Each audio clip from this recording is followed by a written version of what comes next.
Apay umanay kadi ni Apo Isus. Awanan kadi ti daduma or may saiso na lang. Dahil iti issue iti chimpu iti reformers. Dagito iti papadi nga iti napasnak nga panagadal iti sao ti Dios.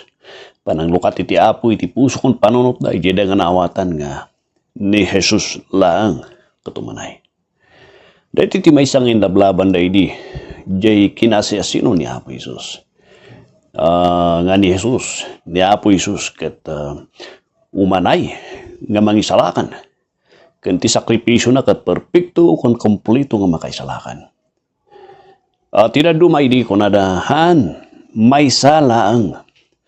May salaang isunan adapay daduma nga naited. Batag iti nga leaders di kunadahan mistik di ay. Umanay ni Apo Isus isuna lang kan awanan ti daduma nga ingayon tayo. And diyan nga chimpu adu dagiti na persecute, adu iti naparigat, ken adu iti nagura nga adipon iti Apo who went back iti nga truth. Iti da iti panawon tayo agbalbalin nga agsubsubli tayo iti panawon idi. Nga kunada ni Jesus ken siyempre itrabahuan tayo ada iti batang mo. Ni Jesus kan siyempre ada iti seremonya ti church nga masapol surutan tayo. Ni Jesus kan masapol kasto iti aramidam tayo tapno sigurado. So rumrumuar nga haan nga umanay ni Jesucristo. Kurang titrinabaw ni Kristo kan dato na di krus ti Kalbaryo. Kati panawon ti nga tata hangan ay dumduma. Ada tayo manan iti panawon nga kasjay nga haanda nga anayon ni Kristo Jesus. Isu iti pinaka tema da iti libro iti Colossians nga ni Kristo Jesus kat kompleto, perpekto, manakabalin, iti dato na, ti kinasayasino na, kat naanana isuna, kan mapagtalkan isuna. Welcome iti rating nga agsapa kaabsat iti records tayo iti YouTube. Ada tayo iti record tayo iti Colossians chapter 1 verse 17. And nagsayat launay nga ada iti panawon tayo. Nga adalan dagito eh. And kada kayo nga hanpe nga nakasubscribe iti YouTube channel tayo. Kat yung umununod ti panakaawat iti sao ti Diyos. Kat yung umang kadwa kada kami. Makikadwa kada kami iti panag-adal iti sao ti Apo. Welcome. Subscribe kayo iti YouTube channel tayo.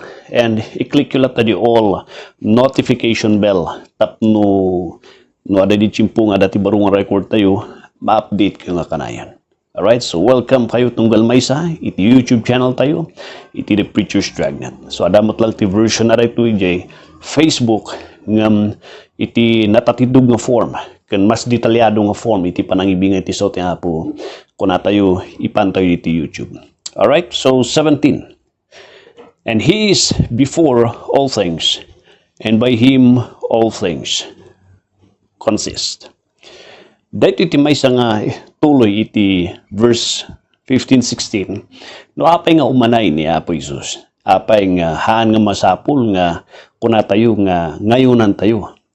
Apay nga kunatayo statement tayo nga ni Jesus kat isulang ti mangisalakan, haan nga maysa nga mangisalakan. Kunati sao ti Apo, gapusta isuna kat Dios. Gapusta isuna kat isuna tinamarso ti amin nga banag. Pagdanon ti 17, in presentar na pa'y kunana, gapusta isuna, iti eternal na Diyos. Kunana iti verse 17, and He is before all things.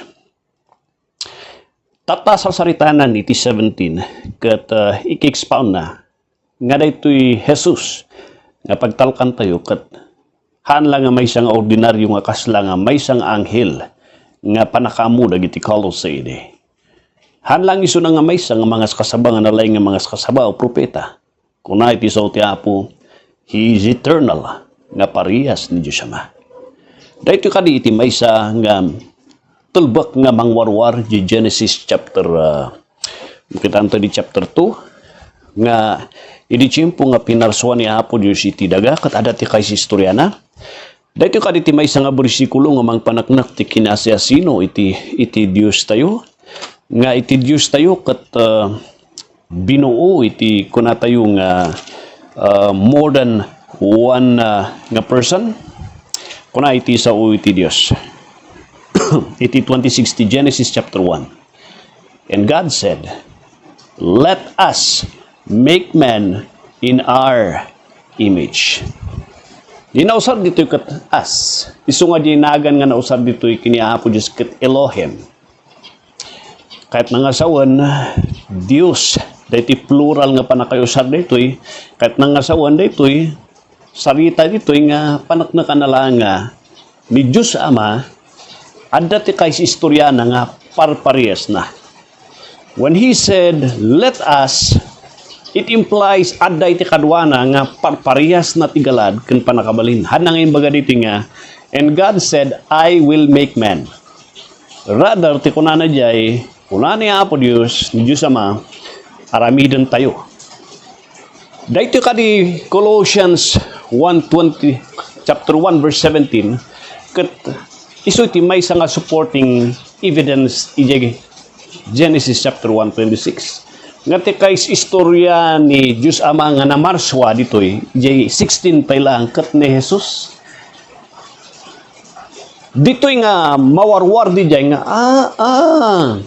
by studying iti scripture, Genesis hingga ti Revelation, rumrumwar, ay, daytoy gaya man, di kunati Genesis nga, ni Diyos Ama, ada ti kays istorya na kat may sa nga kays istorya na di kat parehas na nga namarswa. And by considering the whole Bible iti sursuro na no sino iti namarswa, ti may sa dito nga naipuntar nga namarswa kat ni Jesus Christ.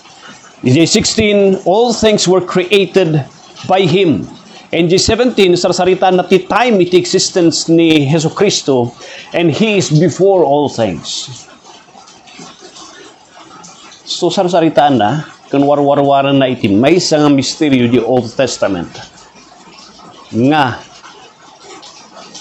masapol nga mamuan iti tattao, kanura iti panahon tata, nga ni Jesus, kathan lang nga nag-exist, iti time ni Maria, but ure iti time ni Maria, at dan isuna.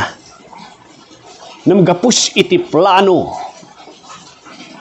Iti panakaysalakan ken iti kinayat na nagboluntaryo nga isuna tagbaling mangidatar ti sakripisyo taawanan ti daga iti makaited iti perpekto nga sakripisyo malaksid lang kanyada. Kat ni Jesus ti nagboluntaryo kanyada nga talo. Kunati sa ti Apo kinayat na nga naikan iti lasag. Philippians 2:5-8. And kunana ditoy, this is the reason nga kahit kung umamuan yung nga ditoy Jesus nga ditoy kathaan na nga parparehas dagiti angels iti panagrugi. Rather, ditoy Jesus nga ditoy kat He is eternal just like ni Diyos Ama. He is more than just an angel.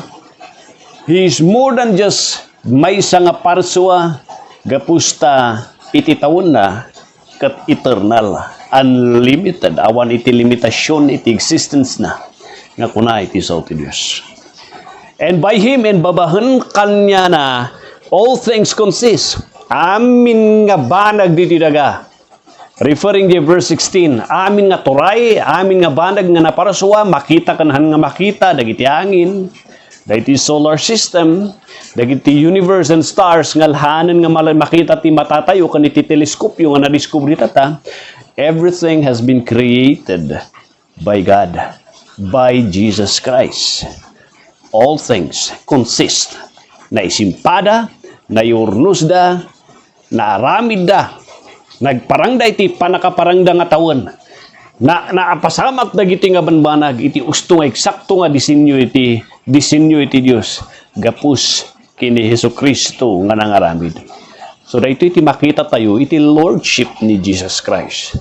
Dahito iti rason nga, apay nga po natin nga, Lord ni Jesus Christ.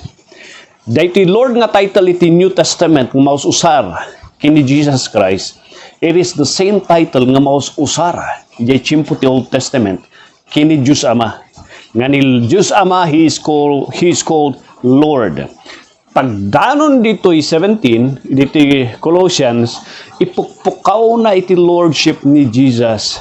Nga isuna ti namarswa, isuna kat eternal, kan isuna kat anya, nang yornos, kan nang ituray ti amin nga banag ti usto nga panawanda. Here is the Lordship ni Jesus Christ nga na-exemplify iti kastana. Iso nga kuna tayo nga equal isuna kini Diyos Ama kapusta halos parihas dati panakabalin. Uray ti title nga Lord who is the Creator, who is the sustainer of everything, it is also applied kini Jesus Christ. Therefore, ada pa lang kadi panagduwa-duwam, ti panagtalak mo kanyana. Katno nga pagtalkam isuna. Ada kadi ti panakalugi no, itin mo ti pamatin nga isuna, ti mangisalakan, dito'y nga rumrumwar, awan ti panakalugi, gapos ti kinasiya, sino no as the Creator, as the eternal God, equal with God the Father, and as the Lord who set in order iti amin nga banag. My friend, aday ba kada kayo? That's why, nung tinalak mo ni Kristo, haan ka nga lugi. Gapos ta nagbatayan, kung tinagtalkan ti pamatin, kat Diyos, nga man nakabalin, nga equal kini Diyos Ama. Haan nga sayang, tiyag pamati kini Kristo. Sapay kuma, tatalkom isuna, italak mo ti biyag mo, kanibabawim ti basol mo. Agpakpakasya kapsa. God bless you.